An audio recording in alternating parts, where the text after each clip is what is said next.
గత ప్రభుత్వం మిమ్మల్ని అందరినీ భయపెట్టింది. అదని అర్థం చేసుకోగలం. కానీ మేము మీకు భుజం కాసే వ్యక్తులు మేము.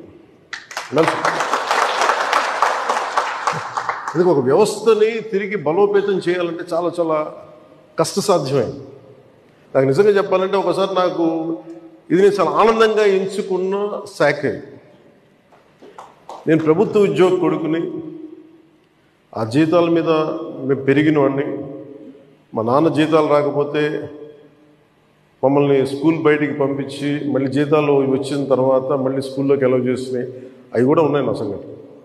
అలాంటి సంఘటనలు ఉన్నాయి. అందుకే నీ కష్టాన్ని అర్థం చేసుకోగలను. అంటే 1వ తారీఖు జీతం రాకపోతే ఏమవుద్దు నాకు అనుభవం ఉంది. నాకు అలాగే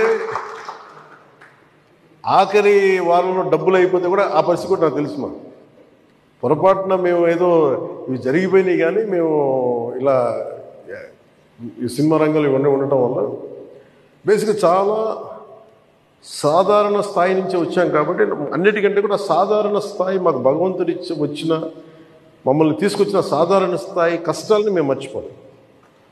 అందుకని ఈ రోజున రోడ్ల మీద బయటికి వెళ్ళి ఎందుకు ఆగి ఎందుకు మాట్లాడతానంటే ఆ కష్టం ఎలా ఉంటుందో నాకు తెలుసు. ఇందాక మీరు ఇచ్చిన రిప్రజెంటేషన్ కూడా ఆ కష్టం ఎలా ఉంటుందో నాకు తెలుసు. సో ఇలాంటి